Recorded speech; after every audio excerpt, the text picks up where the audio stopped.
کہ اب جیسے کورونا کا مسئلہ ہے تو جو ہماری انتظامی مشینری ہے، اسسٹنٹ کمشنر ہیں، ڈپٹی کمشنر ہیں، جو ہے وہ ایس ایچ اوز ہیں اور دوسرے افسران ہیں، وہ سب کے سب متحرک ہو جاتے ہیں، وہ مارکیٹوں کے اندر آتے ہیں، کاروبار بند کراتے ہیں، دکانیں بند کراتے ہیں، اس حوالے سے جو ہے وہ اپنے ایکٹیویٹی بھرپور طریقے سے کر رہے ہوتے ہیں۔ لیکن یہ جو کرائم ریٹ جو بڑھ رہا ہے، جو اصل ان کی ذمہ داری ہے اور 24 گھنٹے کی ان کی ذمہ داری ہے، اور اس شہر کے اندر جو ہے وہ اس حوالے سے لوگ بار بار اس بات کا جو ہے وہ نوحہ پڑھ رہے ہوتے ہیں، شکایت کر رہے ہوتے ہیں، اس کے اوپر جو ہے وہ چیخ اور چلا رہے ہوتے ہیں، لیکن ان کی کوئی سنوائی نہیں ہو رہی۔ تو آپ یہ دیکھیے نا کہ روزانہ کا یہ معمول ہے، ہر محلے کا یہ معمول ہے۔ میں آپ کو یہ بتاؤں کہ صبح سویرے اگر آپ فجر کی نماز کے لیے اٹھیں اور مسجد جائیں تو آپ کو نظر آئے گا کہ اس شہر کی آبادیوں کے اندر اب یہ سلسلہ شروع ہو گیا کہ کندھے پہ ایک جو ہے وہ بوری رکھ لو، ایک جو ہے وہ تھیلا جو ہے وہ کندھے پہ لٹکا لو اور گلیوں میں اور محلے میں داخل ہو جاؤ۔ کسی کی بیٹری نکال کے اس میں ڈال لو، کسی کا تار کاٹ کے اس میں ڈال لو، کسی کا پائپ جو ہے وہ کاٹ کے ڈال لو، کوئی اکیلا جو ہے کوئی خاتون مل جائے تو اس کا موبائل چھین لو، کوئی جو ہے وہ، اور یہ سب کچھ جو ہے وہ پولیس کے اندر جو موجود کالی بھیڑے ہیں ان کے بغیر یہ ممکن نہیں ہے۔ میں آپ کو بتاؤں کہ میں جب نماز پڑھ کے نکلتا ہوں، جو مسجد ہے وہ بالکل مین روڈ کے اوپر ہے اور اس کے سامنے بالکل گرین بیلٹ ہے جو بالکل مین روڈ کے ساتھ ہے۔ وہاں جھنڈ کے جھنڈ جو ہے وہ بیٹھ کے منشیات جو ہے نا وہ استعمال کر رہے ہوتے ہیں، اس میں لڑکیاں تک موجود ہیں۔ جی اس میں دو لڑکیوں کو میں روزانہ صبح دیکھتا ہوں کہ وہ وہاں پر وہ پورا دائرہ لگا ہوا ہوتا ہے اور وہ جو ہے وہ سارے کے سارے جو ہے وہ اپنے جو ہے وہ ہیروئن پی رہے ہوتے ہیں اور بالکل مین روڈ پہ بیٹھ کے مسجد کے گیٹ کے سامنے۔ ہم یہ بات کریں گے کہ اس طرح دن دہاڑے جس طرح آپ نے بتایا کہ جرم ہو رہے ہیں، جرائم ہو رہے ہیں، تو سر پھر وہی بات کہ مجرم کے جب دلوں سے سزا کا خوف ختم ہو جائے اور ان کو یہ پتا ہو کہ اگر وہ پکڑے بھی جائیں گے تو چند پیسے دے کر چھوٹ جائیں گے، تو پھر ہم ان کو کیسے روک سکتے ہیں؟ تو سزائیں کا ہونا کتنا ضروری ہے؟ اس کا جو پروسیس ہے وہ بہت زیادہ ہوتا ہے، لمبا ہوتا ہے، عدالت میں کیس چلتا ہے، یا کچھ کرائمز تو ایسے ہیں جو رپورٹ ہی نہیں ہوتے۔ اس حوالے سے ہم بات کریں گے کہ سزاؤں کا خوف جب ختم ہو جائے تو پھر اس طرح کے کرائم بڑھتے ہیں۔ لیکن فی الحال وقت ہو گیا ایک بریک کا، کہیں مت جائیے گا، ملتے ہیں ایک چھوٹی سی بریک کے بعد۔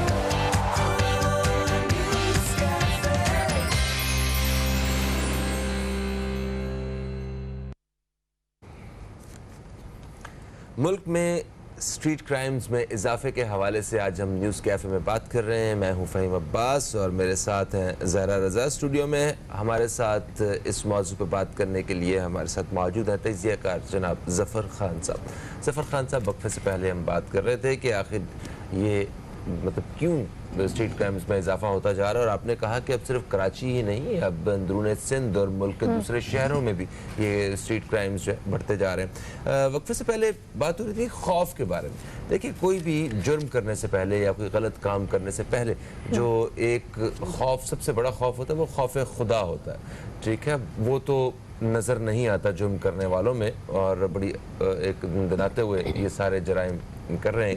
اس کے ساتھ ساتھ کچھ سزا کا ایک ڈر ہوتا ہے کہ اگر ہم پکڑے گئے تو ہمیں یہ سزا ہو جائے گی، جوتوں کا ڈر، ٹھیک ہے، کہ چھترول ہوگی ہماری، یہ پکڑے جائیں گے۔ پھر کوئی عزت کا ایک ہوتا ہے کہ مطلب گھر میں پولیس آ جائے گی یا کوئی پتہ چل جائے گا کسی کو کہ اس نے تو چوری کی ہے یا اس نے تو مطلب یہ اس طرح ڈکیتی کرتے ہیں، کسی قسم کا کوئی خوف ہی نہیں۔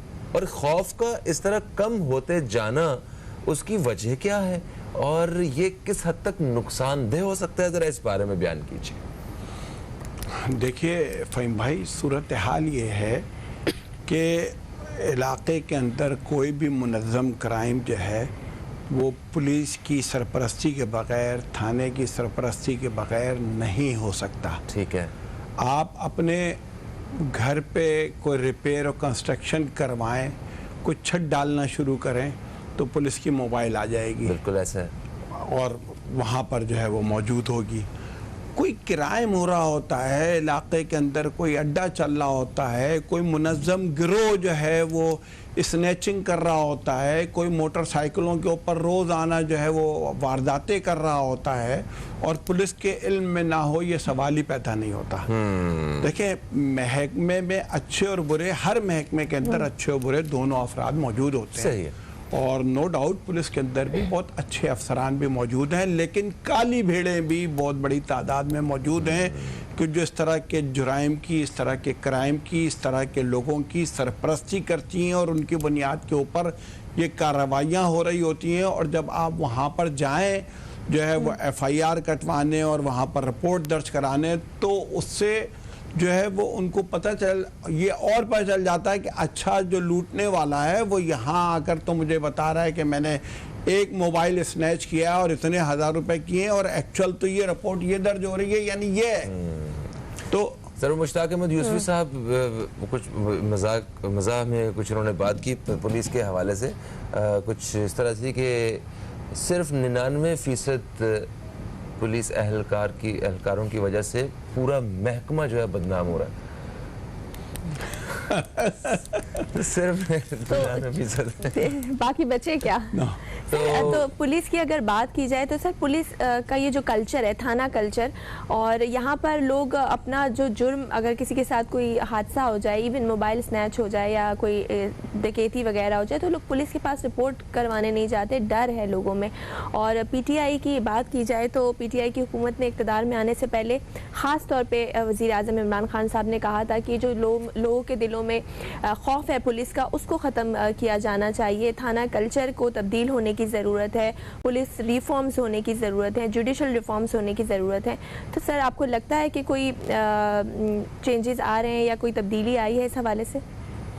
دیکھیں اس حوالے سے کوششیں تو ضرور کی گئیں، جیسے وہ کے پی کے کی بات کرتے ہیں کہ صاحب کے پی کے اندر ہم نے پولیس ریفارمز جو ہے وہ کیے ہیں اور پنجاب میں بھی رزلٹ آیا ہے، لیکن وہی جس طرح سے میں نے بات کی نا کہ اوورآل آپ دیکھیں کہ پنجاب میں بھی اب مینار پاکستان کا جو واقعہ ہے، یعنی آپ دیکھیں نا کہ اتنی پبلک پلیس والی جگہ اور وہاں نہ پولیس کا کوئی وجود ہے، نہ کوئی اس طرح کی لا انفورسمنٹ ایجنسی کا کسی کا وجود ہے کہ اتنے گھنٹوں جو ہے وہ ایک تماشا ہوتا رہا اور واقعہ جو ہے وہ چلتا رہا اور کوئی یعنی وہاں پر جو ہے وہ اس کو کنٹرول کرنے والا، اس کو سنبھالنے والا، ایکشن لینے والا، نوٹس لینے والا نہیں تھا۔ کوئی خوف ہی نہیں ہے؟ ہاں، اس کا مطلب یہی ہے کہ جو بات ابھی فہیم بھائی کر رہے تھے کہ ایک تو خوف خدا تو جو سب سے بنیادی چیز ہے وہ تو چلے ختم ہو ہی گیا دین سے دوری کی وجہ سے، لیکن ایک جو دنیا میں جزا و سزا کا جو ایک خوف ہے، جو وہ ہے کہ یہ چھترول یا لترول کا جو خوف ہے وہ بھی جو ہے وہ یعنی ختم ہو گیا ہے، اس لیے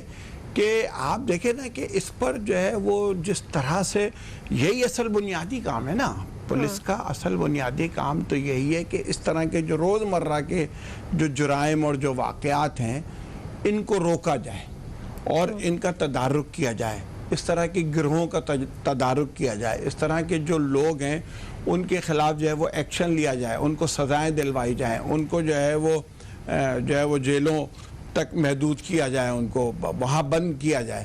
لیکن مسئلہ یہ ہے کہ جب ادھر سے کوئی کارروائی ہوگی ہی نہیں اور جو لوگ اس کام کو کر رہے ہیں جب انہیں پتہ ہے کہ ہمیں اس حوالے سے کوئی بڑا مسئلہ درپیش ہی نہیں ہوگا، ایسا نہیں ہے۔ اب بعض جگہوں پر یہ بھی ہوا ہے کہ پولیس والوں نے اپنی جانیں دی ہیں اس حوالے سے اور باقاعدہ پولیس مقابلے ہوئے ہیں، ایسا بھی ہے۔ یعنی ہم ان کو تو اس طرح کے جو یعنی پولیس اہلکار ہیں ان کو تو ہم اور آپ سب اپریشیٹ بھی کرتے ہیں، سلوٹ بھی کرتے ہیں، لیکن جو کالی بھیڑیں ہیں ان کا جو خاتمہ ہو، ان کے خلاف جو کارروائی ہو، اور جو اس طرح سے جو تھانے کا جو کنٹرول علاقے کے اندر کرائم کے حوالے سے، یہی جو اس طرح کے روزمرہ کے جو جرائم ہے اس کے حوالے سے اگر تھانے کا کنٹرول نہیں ہے تو پھر جو ہے اس کا ذمہ دار تو تھانے کا کہ جو افسران ہیں، تھانے کا جو ایس ایچ او وہ ہے نا، اور اس کے خلاف کارروائی ہونی چاہیے کہ اس طرح کا جرائم کی شرح آپ کے علاقے میں، آپ کی حدود میں کیسے بڑھ رہی ہے، لوگوں کی شکایتیں آ رہی ہیں۔ اب تو ٹھیک ہے رپورٹ درج کرانے نہیں جاتے، اوائڈ کرتے ہیں کہ معافی چاہتا ہوں، جو خوف ہے نا وہ عام شہریوں کے دلوں میں ہے، جو مجرم ہے نا ان کے دلوں میں نہیں ہے۔ ٹھیک ہے. اور یہ اصل میں تھوڑا سا الٹ ہونا چاہیے کہ خوف مجرم کے اس میں ہونا چاہیے, جس نے کچھ نہیں کیا اس کے دل میں کوئی خوف نہیں ہونا چاہیے پولیس اور عدالت سے. ٹھیک بات ہے, اس پہ تو کوئی دو رائے ہے ہی نہیں, اس پہ تو کوئی اختلاف ہے ہی نہیں نا کسی کا. یہ تو آپ بالکل بہت صحیح بات کر رہے ہیں نا, اور ہو یہی گیا ہے کہ الٹ ہے معاملہ. لیکن میں بات یہ کر رہا تھا کہ دیکھیے اب لوگ رپورٹ درج کرانے تو بالعموم اس طرح کے اس کی نہیں جاتے, صحیح, لیکن سوشل میڈیا کا جو ایک ہتھیار لوگوں کے پاس آیا ہے, سوشل میڈیا پہ بہت ساری چیزیں وائرل ہو جاتی ہیں کہ اس میں جو ہے کہ صاحب اسنیچنگ جو ہے وہ جو لوگ کر رہے ہیں اس کے اندر ان مجرموں کی تصویریں تک آ جاتی ہیں, ان کے چہرے تک آ جاتے ہیں. سی سی ٹی وی کا جو سسٹم ہمارے یہاں ہے وہ اتنا اچھا نہیں ہے, اس کا اتنا معیاری نہیں ہے, اس کا اتنا جو ہے پورا جو ہے وہ کوریج نہیں ہے. لیکن اس کے باوجود بھی یہ سوشل میڈیا, یہ موبائل اور یہ جو اس کے اوپر جو ہے ویڈیو بنا لینا یا اس کے اوپر تصویر کھینچ لینا اور ڈال دینا, یہ آپ دیکھیں کہ بہت سارے معاملات میں اب یہ بھی یہ ایک ایسا ٹول ہے ہو سکتا ہے. اچھا سر صحیح ہے, سی سی ٹی وی میں ٹھیک ہے, ایک تو وہ جو نظام حکومت کی طرف جانب سے سڑکوں پہ ہونا چاہیے وہ تھوڑا سا ویک ہو سکتا ہے, مگر لوگوں نے جو اپنی سیکیورٹی کے لیے سی سی ٹی وی کیمراز اور یہ سارا ایک سسٹم اپلائی کروایا ہوا ہے, اس میں جو شکلیں آتی ہیں سارے ریکارڈ ہوتے ہیں کہ معاملات, ان کے اوپر بھی کوئی عمل درآمد اس طرح نہیں ہو پاتا. ہم ذرا بات کریں کہ اور کون کون سے طریقے ہو سکتے ہیں اسٹریٹ کرائمز کو قابو کرنے کے حوالے سے. ایک چھوٹا سا وقفہ بیچ میں آ گیا دوستو, ایک وقفے کے بعد آپ سے دوبارہ ملاقات ہوتی ہے. کہیں مت جائیے, اب تک دیکھتے رہیے نیوز کیفے, دیکھتے رہیے.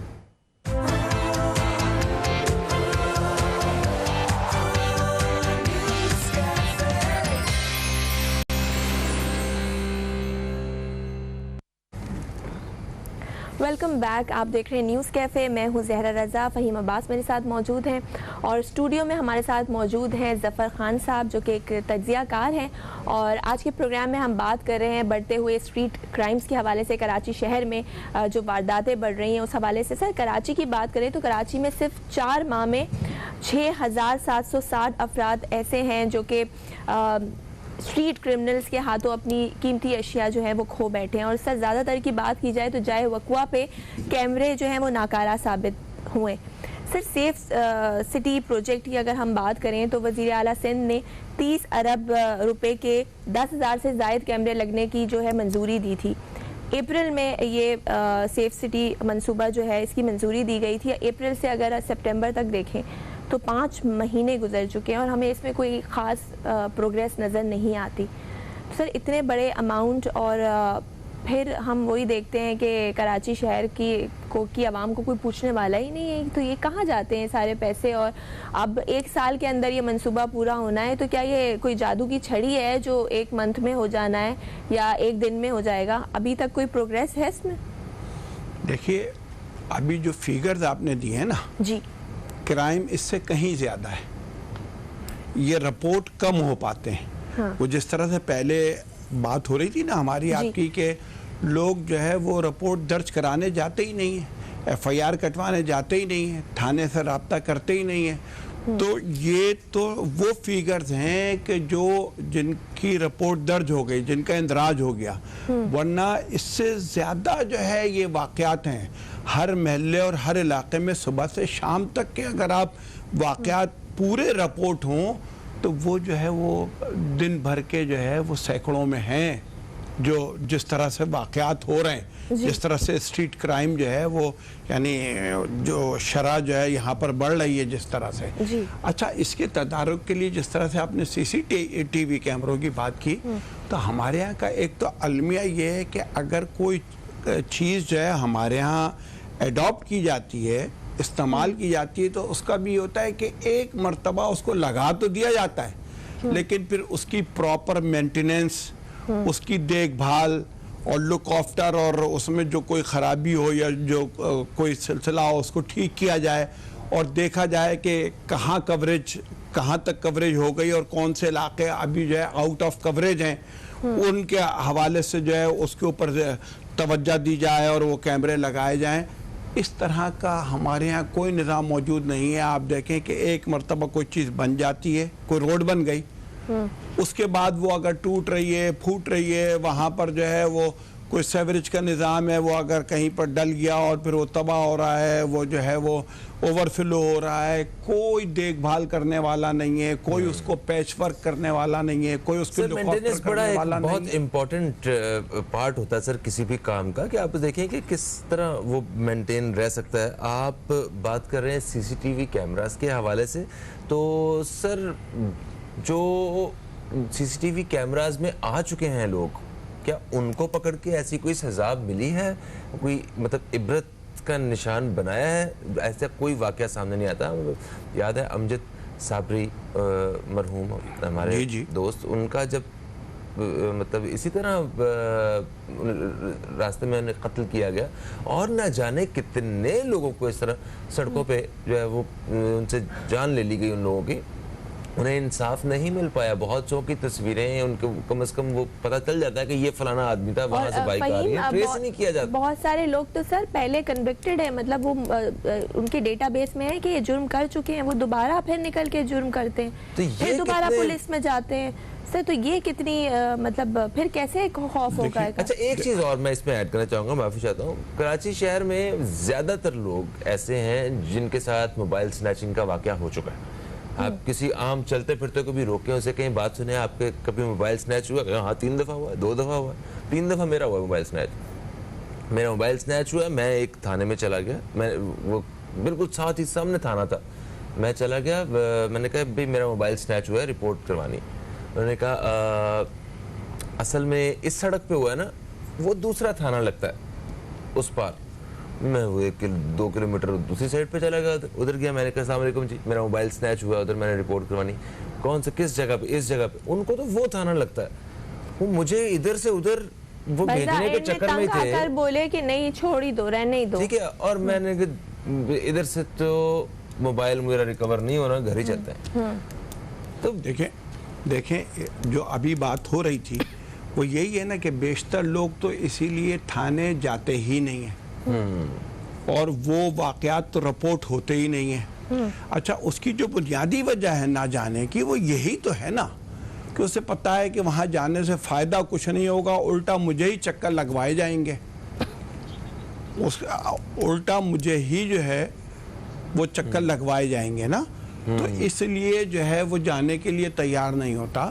اچھا تو اس ساری چیزوں کے تدارک کے لیے ایک تو یہ کہ دیکھیں پڑھے لکھے ہوں، ٹیکنیکلی ساؤنڈ ہوں، پولیس کی نفری پراپر ہو، پھر محلہ کمیٹیاں بنتی تھیں، وہ محلہ کمیٹیاں ہوں، وہاں پر جو ہے محلے کے ایسے افراد کے جو پورے باقاعدہ تھانے سے رابطے میں ہوں، اسسٹنٹ کمشنر سے رابطے میں ہوں، تاکہ جو جس علاقے میں محلے میں شکایات بڑھیں وہ سر ایگزیکٹلی بالکل ٹھیک کہہ رہے ہیں۔ صرف محلے کی سطح پہ ہی نہیں سر، یہ مطلب ہر سطح پہ سنجیدگی کی ضرورت ہے، ایون حکومتی سطح پہ، ریاستی سطح پہ بھی بہت سنجیدہ ہونے کی ضرورت ہے۔ آج ہم نے اسی حوالے سے بات کی۔ تھینک یو سو مچ، آپ تشریف لائے دوستوں۔ ایک وقفے کا وقت ہے، وقفے سے واپس آئیں گے تو بشیر فاروقی صاحب ہمارے ساتھ ہوں گے، استخارہ کے حوالے سے بات ہوگی، کہیں مت جائیے۔ اب تک دیکھتے رہیے نیوز کیفے، دیکھتے رہیے۔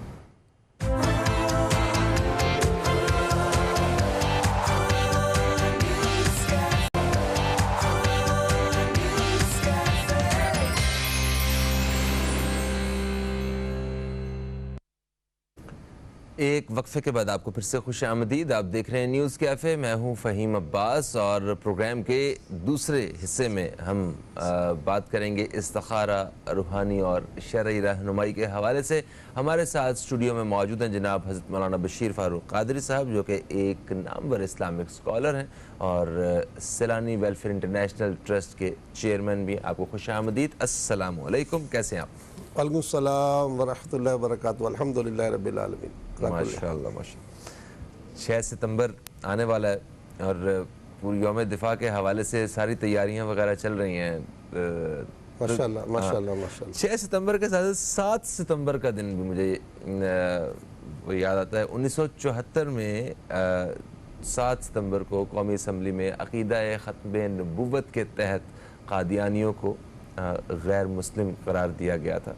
تو 45-46 سال ہو گئے ہیں اس بات کو، تو آج اس کے اوپر کس طرح عمل ہو رہا اور اس سارے قانون کا کیا اثر ہماری سوسائٹی نے لیا ہے، اس کے اوپر کیا ہوا ہے، ذرا اس پہ روشنی ڈالیے گا۔ بسم اللہ الرحمن الرحیم۔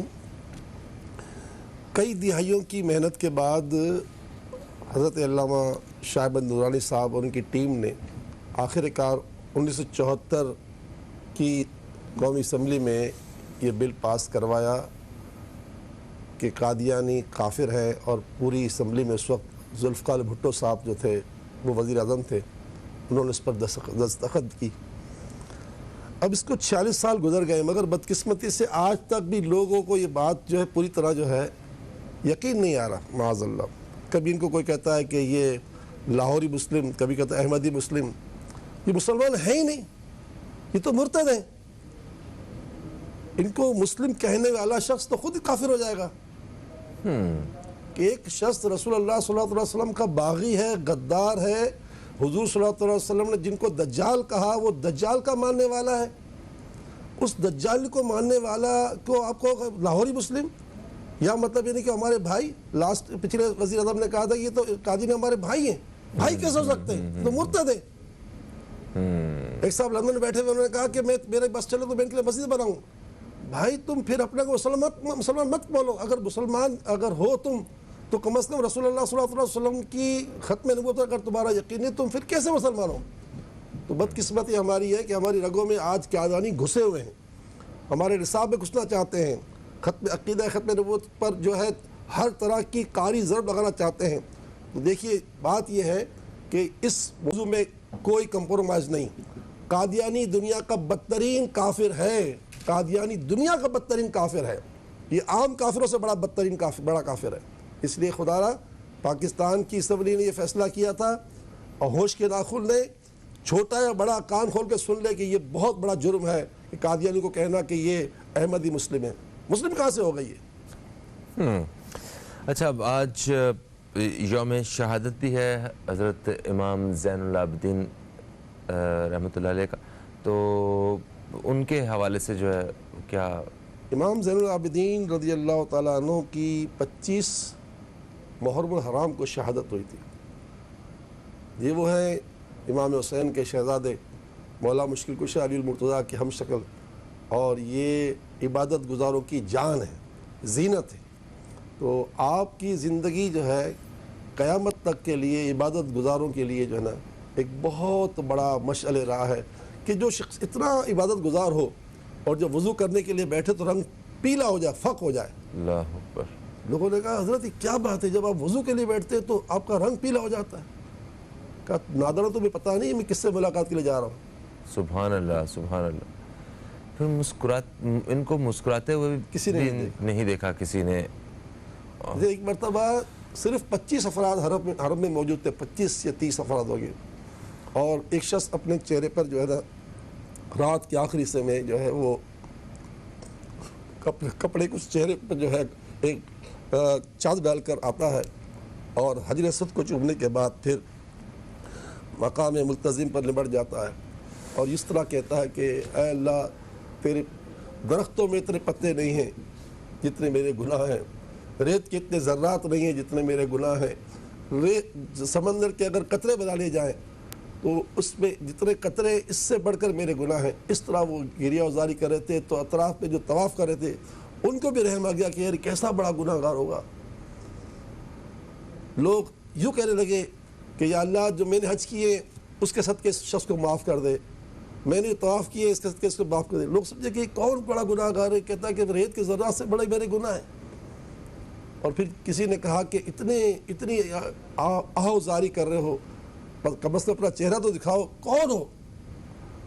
تو جب آپ نے چہرہ کھولا تو آپ چہرہ دیکھ کر لوگ گر گئے کہ امام زین العابدین تھے۔ اللہ ایسے یقینی جنتی ہونے کے بعد اتنی عاجزی، اتنی اللہ تعالیٰ کی وہ گریہ وزاری، جن پر پوری کائنات کے عبادت گزار جو ہے وہ ناز کریں، وہ ہے امام زین العابدین۔ حضرت علی کرم اللہ وجہ سے ان کی کافی زیادہ شباہت۔ مولا علی مشکل کشا سے یہ بہت زیادہ ہم شکل تھے، بہت بڑی ہستی سر۔ کہ ہم آتے ہیں اپنے موضوع کی جانب۔ دوستوں کو بتاتا چلوں کہ آپ کال کر سکتے ہیں، کال کرنے کے لیے ہمارا نمبر جو ہے وہ اسکرین پہ آپ کو نظر آ رہا ہے، یہاں پہ رابطہ کر کے آپ سوال کر سکتے ہیں استخارے سے متعلق، روحانی یا شرعی رہنمائی سے متعلق، جو بھی آپ پوچھنا چاہتے ہیں۔ اچھا، کیونکہ روحانی علاج کی اگر ہم بات کر رہے ہیں تو لوگوں کے ذہن میں کیا اس کے بارے میں کوئی ایسا تاثر تو نہیں ہے کہ روحانی علاج جو ہے نا یہ سلو ہوتا ہے، یا اس سے وہ سارے کام ہمارے نہیں ہو پاتے، یا شاید اسی وجہ سے لوگ جو ہیں وہ کالے علم کی طرف اور وہ دوسری ان چیزوں کی طرف جاتے ہیں؟ ایک تو ذرا تھوڑا سا اس کے بارے میں تھوڑی سی رہنمائی کیجیے گا، اور یہ بھی بتائیے گا کہ کالا علم کرنا یا کروانا یہ ایک مسلمان کے لیے کتنا بڑا جرم ہے؟ جی، ایک بات تو یہ نوٹ کر لیں کہ بہت سے لوگ جادو اور جنات کا انکار کر دیتے ہیں کہ ہم کو جادو کو نہیں مانتے، جنات کو نہیں مانتے۔ تو سورہ بقرہ میں اللہ تعالیٰ نے واضح حضرت سلیمان علیہ السلام کے لوگوں کا تذکرہ کیا قرآن پاک کے اندر کہ یہ لوگ میاں بیوی کو بذریعہ جادو جدا کرتے تھے۔ قرآن پاک میں لفظ سحر آیا ہے، تو یہ تو طے شدہ بات ہے کہ جادو جو ہے یہ با حقیقت چیز ہے۔ اسی طرح قرآن پاک میں سورہ جن موجود ہے، تو جن ایک با حقیقت چیز ہے۔ پہلے تو یہ سنو۔ دوسرا ہے کہ اسلام نے جو ہے جادو کرنے والے کو سزائے موت رکھی ہے، سزائے موت رکھی ہے۔ جی ہاں، اور اس کی جو ہے نا بس یہ ہے، یہ نہیں ہو سکتا کہ بھائی فلاں جادو کر دے اس کو سزا موت نہیں، باقاعدہ جادو کرتا ہوا دیکھا گیا، اس کے جو 4 شرعی گواہ موجود ہوں تو پھر اس کے بعد اس کی سزائے موت ہے۔ تو جب حضرت صدیقہ کائنات حضرت عائشہ صدیقہ رضی اللہ تعالیٰ عنہ کی جو لونڈی تھی وہ آپ سے آزادی چاہتی تھی، تو انہوں نے جب آپ پر جادو کیا تو آپ نے اس کے اوپر رحم کرتے اس کو آزاد کر دیا، مگر حضرت عمر کی شہزادی حضرت حفصہ رضی اللہ تعالیٰ عنہ پر جادو ہوا تو حضرت حفصہ نے اس کو سزائے موت دے دی، سر قلم کروا دیا۔ تو جادو کا جو ہے عمل جو ہے یہ اسلام میں بہت بدترین عمل ہے۔ کرنا یا کروانا؟ ٹھیک، دیکھیں جو جادو کرتا ہے سزا تو اس کو دی جائے گی، سزائے موت اس کو دی جائے گی، ٹھیک ہے۔ البتہ یہ کہ کروانے والا مجرم تو ہوگا، لیکن کروانے والا جو ہے نا اس کے بارے میں جو احکامات کچھ اور ہوں گے۔ جس نے جادو کیا ہے نا وہ سب سے بڑا مجرم ہے۔ اب یہ کہ جس نے کروایا ہے تو وہ بھی کم مجرم نہیں ہے۔ اب اس کی دونوں کو سزائے موت ہوگی یہ میرے علم میں نہیں ہے، مطلب یہ ہے کہ جادو کرنے والے کو سزائے موت ہے یہ تو ہم نے شریعت پڑھی ہے۔ ٹھیک ہے، تو مطلب کہنے کا کہ چھوٹا بڑا جرم نہیں ہے۔ تو یہ جو کالا علم ہوتا ہے اسی کو جادو کہتے ہیں، اسی کو جادو کہتے ہیں، تو یہ مطلب یہ واضح طور پہ تو کالا علم تو نہیں وہ اپنا بتا کے یہ پورا جتنی بھی دکانیں کھلی ہوئی ہیں اور یہ کہتے ہیں کہ آپ کے اوپر کسی نے کالا علم کروا دیا ہے۔ دیکھیں یہ جو عام طور پر جو ہے یہ جو لوگ ہوتے ہیں کیا کہتے ہیں عاملین، یہ اس میں سب تو برے ہوتے ہی نہیں ہیں نا، سب برے ہوتے نہیں ہیں، اور بہت سے لوگ جو ہے نا لوگوں کے اوپر جو شیطانی عملیات ہوتے ہیں ان کی کاٹ کر دیتے ہیں، کرتے ہیں، اگر ایسے ہوتے ہیں تو بہرحال یہ کہ ان میں ایسے لوگ بھی ہوتے ہیں جو کالا علم کرتے بھی ہیں، اور کالا علم کرتے اگر کوئی شخص واقعی جیسے اب دیکھو نا سعودی عرب میں جو ہے ہیروئن پہ پابندی، ہیروئن کی سزائے موت کیوں رکھی ہے؟ حالانکہ کسی نشے کی موت سزائے موت تو ہے ہی نہیں، تو انہوں نے جادو پر اس کو قیاس کیا ہے کہ جادو حالت بدل دیتا ہے انسان کی، اسی طرح ہیروئن بھی حالت بدل دیتی ہے، تو اسی لیے جادو پر قیاس کر کے وہاں کے علماء کرام نے ہیروئن لے جانے والے کو سزائے موت کا مستحق ٹھہرایا اور وہ سزائے موت دے دیتے، جو بھی آدمی کے بعد ہیروئن نکلے گی، منشیات نکلے گی، اس کو سزائے موت دے دیتے۔ تو کہنے کا مقصد یہ ہے کہ عام طور پر جتنے عاملین ہیں یہ کوئی جادو وہ کرتے ہوتے نہیں ہیں، یہ الگ بات ہے کہ جادو توڑنے کی جس کو کوئی صلاحیت حاصل ہو تو وہ کر سکتے ہیں۔ اچھا، جادو توڑنا جو ہے یہ کوئی کمال ہی نہیں ہے، یہ تو رسول اکرم صلی اللہ علیہ وسلم نے ہمیں بتا دیا، اب تو کوئی مسئلہ ہی نہیں ہے، اس کے لیے جادو توڑنے کے لیے تو کوئی پریشانی ہے ہی نہیں، وہ تو صرف اللہ تعالیٰ کے رسول صلی اللہ علیہ وسلم کو جو تعلیم دی، جو اللہ نے عطا فرمایا ہمارے کافی ہے۔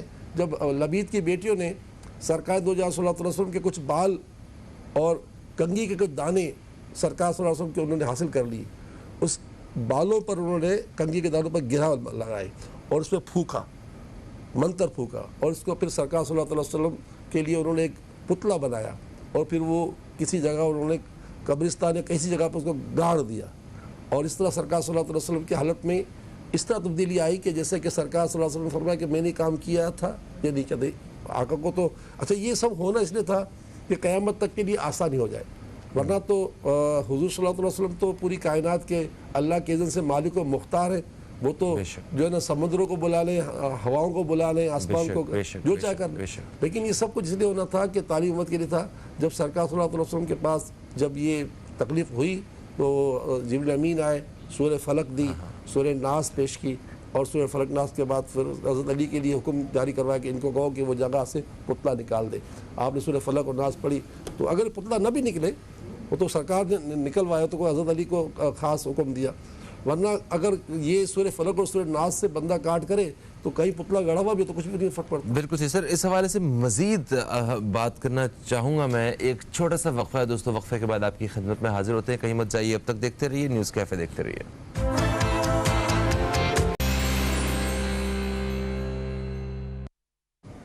جی دوستو, وقفے کے بعد آپ کی خدمت میں پھر سے حاضر ہو چکے ہیں, اور دوران وقفہ کچھ سوالات آپ دوستوں کے وہ ہم تک پہنچ گئے.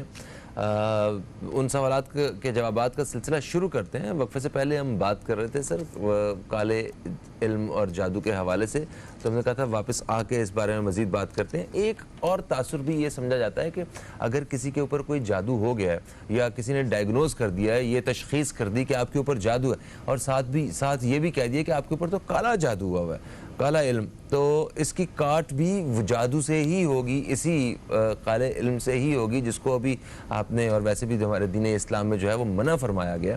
تو اس شخص کے لیے کیا حکم ہے, وہ کیا کرے؟ یہ سراسر جہالت ہے, یہ جھوٹ ہے, افطرا ہے. اللہ تعالیٰ نے جادو کا تذکرہ قرآن پاک میں کیا ہے, آپ کو پہلے میں پیش کر چکا ہوں بات, لیکن جادو کی توڑ جو ہے وہ اللہ تعالیٰ کے پاک کلام سے ہوتی ہے. اور ہرگز یہ کہنا کہ جادو کالے علم کا اس کو خالص علم سے ہوتا ہے, یہ بالکل غلط بات ہے. اگر کوئی ایسا کرتا ہے تو خود مجرم ہے, وہ مجرم ہے. بالکل ٹھیک ہو گیا. آتے ہیں سوالات کی جانب. ہمیں سیما صاحبہ نے کراچی سے رابطہ کیا. انہوں نے کہا کہ ان کی بیٹی ہیں رابعہ, ان کی شادی کا مسئلہ ہے, اور ان کے صاحبزادے ہیں محمد علی, ان کی نوکری کا مسئلہ ہے. تو استخارہ کر کے دونوں کے بارے میں بتائیے اور رہنمائی کیجیے. اللہ کی بارگاہ دعا گو ہوں کہ اللہ تعالیٰ دونوں مسئلہ حل کر دے. یہ لوگ کراچی میں ہی رہتے ہیں نا, تو ان کو ایک ہمارے جاب بینک بنا ہوا ہے باقاعدہ سیلانی کا. صبح 9 بجے سے عصر کی نماز تک یہ کام کر رہا ہوتا ہے, یعنی 6 بجے تک. تو ہم روزانہ اور 15-16 سال سے ہم یہ کام کر رہے ہیں, ہر طرح کی جابس دلواتے لوگوں کو, فی سبیل اللہ سارے کام ہیں ہمارے. ایک تو یہ ہمارے پاس ان کو بھیج دیں. باقی یہ کہ جو آپ نے کہا کہ مسائل تو اللہ تعالیٰ سے کچھ بھی نہیں ہے. یا کریم و یا اللہ, یا کریم و یا اللہ, یا کریم و یا اللہ, اے کرم کرنے والے معبود. بندہ یہ 313 مرتبہ بیٹی پڑھے, بیٹی کی امی پڑھے, اور سکے تو بیٹا پڑھے 313 مرتبہ نماز کے بعد. یہ صرف 8-10 منٹ کا وظیفہ ہے, بلکہ 10 منٹ بھی نہیں لگیں گے, اس سے کم لگیں گے. تو انشاءاللہ تعالیٰ اس کی برکت ثواب بھی ملے گا, اور اللہ نے چاہا تو کام ہو جائے گا. اللہ نے چاہا تو شادی کا مسئلہ بھی حل ہو جائے گا, روزی کا مسئلہ ہو جائے گا. باقی اگر چاہیں تو کراچی میں ہی رہتے ہیں تو جاب کے اس لیے آئے تو ہم سے پورا شادی کا نصاب بھی لے لیں, روزی کا نصاب لے لیں پورا, تو علاج دے دیتے ہیں. بالکل ٹھیک ہو گیا. ہمیں کوئٹہ سے ایک خاتون نے کال کیا. انہوں نے کہا کہ ان کے شوہر نے ان کو 2 طلاقیں دی تھیں, اور تقریباً 30 سال کا انہوں نے وقت بتایا کہ ہم 30 سال سے اکٹھے ہی ہیں. گھریلو حالات جو ہیں وہ ٹھیک نہیں ہیں, لڑائی جھگڑے ہیں, پھر بچی کے رشتے کے حوالے سے پریشان ہیں, آبدیدہ بھی ہو رہی تھیں یہ ہماری بہن, اور یہ کہہ رہی تھی پریشانیاں ہیں کہ ختم ہونے کا نام ہی نہیں لیتی ہیں. دیکھیں بیٹا, ایسا تو کچھ نہیں ہے, خدا نہ خواستہ کہ کوئی آپ کی زندگی میں کسی نے کوئی شیطانی عمل کیا ہو. واقعی آپ بہت غمگین تھیں, اور ہم سے بات کرتے ہوئے بھی اشکبار ہو رہی تھیں. ہماری لاکھوں کروڑ دعائیں آپ کے ساتھ, اللہ تعالیٰ آپ کی مدد فرمائے. اللہ تعالیٰ کے رسول صلی اللہ علیہ وسلم کی احادیث کریمہ سے بات ملتی کہ جب آپ غمگین ہوتے تھے تو پڑھتے تھے یا حیو یا قیوم برحمتک استغیث, یا حیو یا قیوم برحمتک استغیث, یا حیو یا قیوم برحمتک استغیث. کے معنی ہوتے ہیں اے زندہ رکھنے والے, اے قائم رکھنے والے, اپنی رحمت سے میری فریاد سن, مجھ پر رحمت فرما. تو یہ بڑا دردناک انداز ہوتا ہے بندے کا, اللہ سے رو کر نماز کے بعد کم از کم 5-7 منٹ بغیر گنتی کے پڑھیں, یا حیو یا قیوم برحمتک استغیث, یا حیو یا قیوم برحمتک استغیث. اللہ کی رحمت ہو جائے گی. بقیہ جمعے کا دن ہے, پیارے آقا فرماتے ہیں صلی اللہ علیہ وآلہ وسلم کہ جو شخص جمعے کے دن 100 مرتبہ درود پاک پڑھتا ہے, اللہ اس کی 100 حاجتیں پوری کرتا. آپ تو 2-4 حاجتیں بیان کر رہی ہیں, اللہ نے چاہا تو بڑا کرم ہوگا انشاءاللہ. انشاءاللہ. کراچی سے نصرت صاحبہ نے کال کیا. انہوں نے کہا کہ یہ کسی عزیز کے بارے میں پوچھنا چاہ رہی تھیں, زارا بی بی کے بارے میں. انہوں نے کہا کہ وہ اکثر بیمار رہتی ہیں, آپ استخارہ کر کے یہ بتائیے کہ ان کے ساتھ کوئی اثرات تو نہیں ہیں. ہاں اگر وہ گھر سے باہر نکلتی ہیں تو ان کی طبیعت ٹھیک ہو جاتی ہے. جی انہوں نے اپنی نند کا تذکرہ کیا کہ نند کا تذکرہ کیا انہوں نے. بہرحال یہ بیٹا ایسی کوئی بات نہیں ہے, آپ کی نند کو ساتھ کوئی ایسا مسئلہ نہیں ہے. بعض اوقات انسان کا ایک نفسیاتی اثر ہوتا ہے کہ باہر نکلتی ہوں تو میں صحیح ہو جاتی ہوں اندر. تو ہمارے پاس ایک نقش ہے جو خود سرکار دو جہاں صلی اللہ علیہ وسلم نے اپنے صحابی کو دیا تھا, جن کا نام ہے حضرت ابو دجانہ رضی اللہ تعالیٰ. تو اگر وہ ہمارے پاس کراچی سے آپ نے کال کی ہے تو ہمارے پاس وہ نند کی جانب سے کوئی مرد آ جائے تو خیر آج تو میں نہیں ہوں گا, آج تو میں حیدرآباد جاؤں گا انشاءاللہ. تو آج حیدرآباد ہمارے 2 اجتماع ہوتے ہیں, عصر سے مغرب بھی اور مغرب سے عشاء بھی. ویسے تو ہمارے عصر سے مغرب ہوتا ہے اجتماع سخی عبدالوہاب شاہ رحمۃ اللہ تعالیٰ کے روزے کے ساتھ, مگر بدقسمتی ہمارے پر مسلط ہیں. اللہ کے ولیوں کے مزارات بند کر کے رحمت پر ہم نے تالے لگائے ہوئے ہیں کہ رحمت آئی ہی نہیں. بدقسمتی ہے ہماری, تو مزارات بند ہے, اس لیے ہماری مجبوری تو ہم حضرت کے روزے پر تو کے ساتھ مسجد میں تو نہیں کر سکیں گے اجتماع. لطیف آباد میں جو ہمارا لطیف آباد باغ مصطفیٰ گراؤنڈ کے ساتھ جو بہت بڑی مسجد ہے جامع مسجد, وہاں عصر سے مغربی اجتماع ہوگا مرد و خواتین کا, اور پھر عشاء کے بعد اجتماع ہوگا. تو اس لیے میں آج تو وہاں ہوں گا حیدرآباد انشاءاللہ. البتہ پھر کل اگر وہ کسی کو بھیج دیں تو میں انشاءاللہ وہ تعویذ دے دوں گا جو گھر میں لگانے سے ان کو گھر میں بھی قرار آ جائے گا. بقیہ یہ ہے کہ یہ جو کہتی ہیں کہ مجھے تکلیف رہتی ہے, تو یا سلام و یا اللہ, یا سلام و یا اللہ, اول آخر 3 بار درود شریف 111 بار پڑھ کر اپنے پر دم کر کے, دم بھی کر لیں, دم کر کے کیا پانی پی لیں. جب وہ میرے پاس آئیں گے تعویذ لینے تو میں ان کو شفا کے اور بھی تعویذات دے دوں گا انشاءاللہ. خاص کر کے قرآن پاک کی وہ آیتیں جو آیت شفا ہیں, جس کو سرکار نے شفا کی آیتیں فرمائی, وہ آیتیں دیں گے جو اس کو پانی میں گھول کر پینے کی, وہ پی لیں انشاءاللہ. ٹھیک ہے.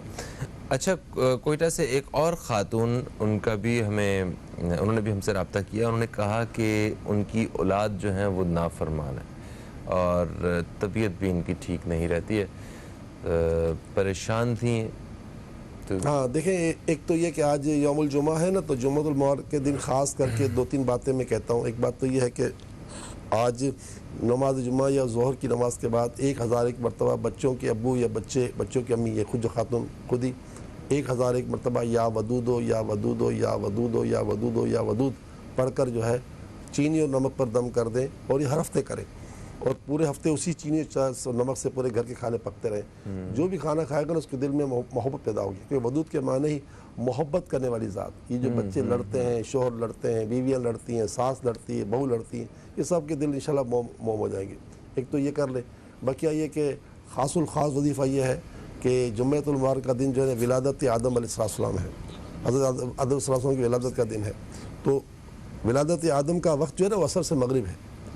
تو اس لیے خاص طور پر لازمی یقینی طور پر جمعے کے دن عصر سے مغرب دعا قبول ہوتی ہے.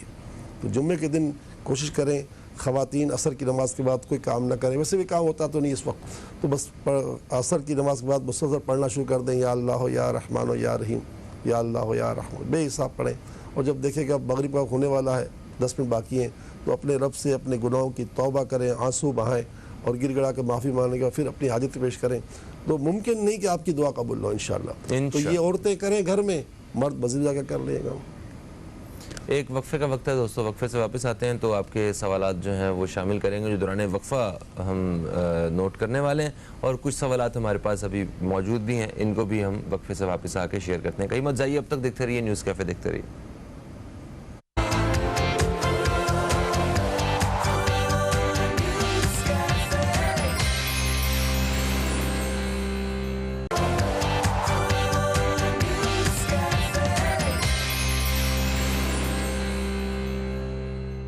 ایک وقفے کے بعد آپ کو پھر سے خوش آمدید. آپ دیکھ رہے ہیں نیوز کیفے, میں ہوں فہیم عباس, اور پروگرام میں ہمارے ساتھ موجود ہیں جناب حضرت مولانا بشیر فاروق قادری صاحب. آپ ایک اسلامک اسکالر ہیں اور سیلانی ویلفیئر انٹرنیشنل ٹرسٹ کے چیئرمین بھی ہیں. استخارہ کے حوالے سے, روحانی اور شرعی رہنمائی کے حوالے سے ہماری بات چیت کا سلسلہ جاری ہے.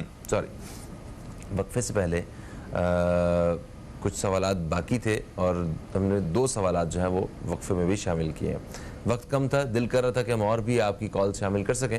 آتے ہیں ان سوالات کے جوابات کی جانب. اسما ارشد صاحبہ نے ہم سے رابطہ کیا کراچی سے. انہوں نے کہا کہ شادی کے لیے استخارہ کرتے ہیں اور کوئی وظیفہ بتائیں. فہیم, آج جو اخبار میں یہ خبر لگی, دل کو بہت افسوس دل دکھا ہے کہ 5 لاکھ بچے سندھ میں سے اسکول جانا اسکول جا رہے تھے وہ کم ہو گئے. یعنی اس مرتبہ اسکول کھلے تو 5 لاکھ بچے کم ہو گئے. اسد عمر صاحب پھر ہمیں ڈرا رہے ہیں. اسد عمر صاحب خدا را رحم کریں, اسلام میں کہتا ہے کہ لوگوں کو امیدیں دلاؤ, لوگوں کو مت ڈراؤ. دیکھیں اب ہمیں کرونا کے ساتھ چلنا پڑے گا. اسکولیں, کاروبار, یہ سب کرنے دیں, لاک ڈاؤن ختم کریں, یہ ساری چیزیں ختم کریں. یہ آپ نہ جانے کیوں ڈراتے اتنا. 1.5 سال میں جو کچھ ہوا ڈرا کہ آپ نے جان نکال دی. الحمدللہ کچھ ایسا ہوا نہیں ہے دنیا میں تو بہت کچھ, ہمارے پاس کچھ بھی نہیں ہوا الحمدللہ. جتنی امواتیں ہوئی ہیں اسد صاحب, اس سے تو کئی گنا اور کینسر لوگ چلے گئے دنیا سے. بھائی مت ڈراؤ, خدا را مت ڈراؤ, ورنہ کہیں ہمیں پھر دوبارہ کہہ دیں اسکول بند کر دو, لاک ڈاؤن کر دو. میں چاہتا ہوں آپ کو اللہ نے وزیر بنایا ہے, آپ سے میری ملاقاتیں, آپ میرے دوست ہیں. آج تو مجھے آپ پر غصہ آ رہا ہے کہ ایسا نہ کریں, مت ڈرائیں. 5 لاکھ بچے ہمارے کم ہو گئے اسکول جانے سے. نہ جانے کیا ہوگا تعلیم, جہاں جس ملک جس قوم سے تعلیم لے لو گے وہ قوم تباہ ہو جائے گی. تو کیا قوم کو تباہ کرنا ہے؟ امیدیں دلائیں سر, امیدیں دلائیں. اللہ نے آپ کو بولنے کا ملکہ دیا ہے یا بولنے کے لیے قلم, بولنے کی زبان دی ہے, تو اچھی بات کریں, ڈرائیں مت. سر اسی کے ساتھ جڑا ہوا ایک اور پیغام میں چاہتا ہوں آپ کے پروگرام کے ہمارے توسط سے چاہنا چاہیے. یہ اولیاء کرام کے جتنے بھی دربار ہیں, ارے رحمت کے مرکز ان کو بند کیا ہوا ہے. دیکھو تو بڑا ظلم ہے یار. جب سکول کھل گئے ہیں, مارکیٹیں کھل گئی ہیں, ریسٹورنٹس کھل گئے ہیں, تو ان کو بھی کھل جانا چاہیے. اولیاء اللہ کے مزارات مرکز تجلیات ہیں جہاں سے رحمتوں کا 24 گھنٹے نزول ہوتا ہے. مگر بدقسمت یہ ہم پر مسلط ہے. کون ہمیں حکمران کو سمجھائے بھائی, آپ سمجھا کے دو. صرف گزارش کر سکتے ہیں ہم. اچھا جی, اسما صاحبہ نے کہا ان کی شادی کے لیے استخارہ اور وظیفہ یہ ان کا جی چاہ رہے ہیں. عشاء کی نماز کے بعد 2 رکعت صلاۃ الحاجت پڑھیں اور اس کے بعد 5 تسبیح پڑھیں. یا لطیف ہو یا لطیف ہو یا لطیف. لطیف کے معنی ہے لطف و کرم کرنے والی ذات. اللہ تعالیٰ ایسا لطف و کرم کرے گا کہ انشاءاللہ غیب سے اچھا رشتہ ہو جائے گا انشاءاللہ. اچھا, امتیاز صاحب نے حیدرآباد سے کال کیا. انہوں نے کہا کہ بیٹا میری بات نہیں مان رہا ہے, نوکری کا مسئلہ ہے. بیٹے کا نام جواد ہے, استخارہ کر کے دیکھیں آج جو وظیفہ ہے نا جو بتاتے ہیں امتیاز ہم کہ جمعے کے دن کے جمعے کی نماز بعد 1000 ایک پتہ یا ودود والا وظیفہ, اور عصر سے مغرب یا اللہ یا رحمان یا رحیم والا وظیفہ یہ کرے, بس اللہ قابل عطا فرمائے گا انشاءاللہ. انشاءاللہ. ہمیں کراچی سے پرویز اقبال صاحب نے کال کیا. کل بھی انہوں نے کال کیا تھا. کتنے خوش قسمت ہے, آج بھی ان کی کال لگ گئی. اور آپ نے کہا تھا بچے کے رشتے کے بارے میں پوچھنا تھا. انہوں نے ملک سے باہر سے رشتہ آیا ہوا تھا. آپ نے کہا تھا کہ جب جیسا گمان کرتے ہیں ویسا جو ہے وہ ہوتا ہے. یہ اللہ تعالیٰ کا جی حکم ہے. فرما رہے 70 سال کی میری عمر ہے ماشاءاللہ. میرا اللہ سے بڑا پکا گمان ہے. آپ کے گمان کی اللہ لاج رکھے گا. آپ نے سورہ واقعہ کا اور سورہ تبارک کی بات کی کہ دونوں صورتیں رات کو پڑھنے کی ہیں, کہ جو سورہ واقعہ پڑھتا ہے وہ کبھی فقر و فاقہ سے دوچار نہیں ہوتا, اور جو سورہ ملک پڑھتا ہے وہ انشاءاللہ قبر میں قیامت تک ٹھنڈا رہے گا انشاءاللہ. انشاءاللہ. اور اچھا درود السلام کی بات کی. جی درود السلام تو جناب ماشاءاللہ جمعے کے دن تو ویسے بھی درود السلام کی بڑی برکت ہے. پیارے آقا کی ایک روایت یہ ملتی ہے کہ اور دنوں میں تمہارا درود مجھ تک فرشتے پہنچاتے ہیں, اور جمعے کے دن میں درود پاک پڑھنے والوں کے درود کو خود اپنے کانوں سے سنتا ہوں. سبحان اللہ, سبحان اللہ. اللہم صلی اللہ. انم صاحبہ نے ہمیں اسلام آباد سے کال کیا. انہوں نے کہا کہ یہ ٹیچنگ کرتی ہیں. انہوں نے کہا کہ میں جہاں بھی جاب کرتی ہوں وہاں سے مجھے کچھ نہ کچھ بہانہ کر کے کوئی نہ کوئی وجہ بنا کے مجھے نکال دیا جاتا ہے. فجر کی نماز کے بعد 555 مرتبہ پڑھیں یا رحیم و یا رحیم و یا رحیم. اللہ تعالیٰ کی رحمت سے آپ پر ہر شخص رحم کرے گا. اور دوسری ایک حدیث پاک ہے کہ جو شخص اللہ کے پیارے رسول صلی اللہ علیہ وسلم پر کثرت سے درود پاک پڑھتا ہے تو لوگ اس سے محبت کرنے لگ جاتے ہیں. تو محبت کے لیے درود شریف نہیں پڑھے, درود شریف اللہ اور اس کے رسول کو راضی کرنے کے لیے پڑھیں. ضمناً انشاءاللہ لوگ اس سے محبت کرنے لگ جائیں گے. تو انشاءاللہ جب آپ سے آپ کے اسٹاف جو خواتین اسٹاف جو ہے آپ سے محبت کرے گی تو انشاءاللہ پھر آپ کو ٹیچنگ سے محروم نہیں کیا جائے گا انشاءاللہ. پروگرام کا وقت اپنے اختتام کی طرف آ گیا. اور جاتے جاتے میں آپ سب سے درخواست کروں گا کہ آئیے سب مل کے دعا میں شریک ہوتے ہیں. اور بشیر صاحب سے بھی آپ کو بھی شکریہ ادا کرتے ہوئے آپ سے درخواست کروں گا کہ دعا میں ہمیں شامل کیجئے سب کو. تو دوستو انشاءاللہ پیر کے روز آپ سے پھر ملاقات ہوگی. تب تک کے لیے خدا حافظ. پاکستان زندہ باد. بسم اللہ الرحمن الرحیم. الحمدللہ رب العالمین والصلاة والسلام علی سید الانبیاء والمرسلین. اللہم صلی وسلم دائما ابدا علی حبیبک خیر الخلق کلہم وعلی آلہ واصحابہ وبارک وسلم. یا ارحم الراحمین یا ارحم الراحمین یا ارحم الراحمین. بطفیل رحمت للعالمین، بطفیل امت رحمت للعالمین صلی اللہ تعالیٰ علیہ وسلم۔ الہی ہماری ہمارے ماں باپ کی ساری امت کی بخشش و مغفرت فرما، آمین۔ ہمیں ہماری نسلوں کو پوری امت کو اپنے ہدایت یافتہ بندوں جیسی ہدایت عطا فرما، اپنے عافیت یافتہ بندوں جیسی عافیت عطا فرما۔ یا اللہ جو تو نے ہمیں عطا کیا اس میں برکتیں نازل فرما دے، اور جن خوش نصیبوں کے کام پروردگار تو نے اپنے ذمہ کرم میں لیے ان کے صدقے ہمارے سارے کام اپنے ذمہ کرم میں لے، ہمارے حالات کی بھی اصلاح فرما، ہمارے باہمی تعلقات بھی اچھے کر دے، ہمارے اندر الفت اور محبت پیدا فرما، برے اخلاق، بری عادتیں، بری خواہشوں، بری نیتوں سے میں بچا، ذلت سے، قلت سے اور فقر و فاقہ سے محفوظ فرما، برے دن، بری گھڑی، برے وقت، برے دوست اور برے ہمسایوں سے بچا، ہماری زبانوں کو ذکر کرنے والا، دلوں کو شکر کرنے والا، بدن کو صبر کرنے والا، آنکھوں کو تیرے خوف سے رونے والا، اور اے اللہ ہاتھوں کو تیری راہ میں خرچ کرنے والا بنا، بیماروں کی بیماریاں دور کر دے، بے روزگاروں کی بے روزگاریاں دور کر دے، قرض داروں کی قرض داریاں دور کر دے، بے رشتوں کو نیک رشتے عطا فرما دے، میاں بیوی کی لڑائیاں بھی ختم ہو جائیں، جدائیاں بھی ختم ہو جائیں، طلاق و خلا کی نوبتوں سے مسلمانوں کو محفوظ فرما دے، بے اولادوں کو نیک صالح اولاد عطا فرما دے، یا اللہ لاک ڈاؤن سے بھی ہماری جان چھڑا، کورونا سے جان چھڑا، یا اللہ ہم پر اپنا خصوصی کرم فرما، فضل فرما، رحم فرما، کرم فرما، فضل فرما، رحم فرما،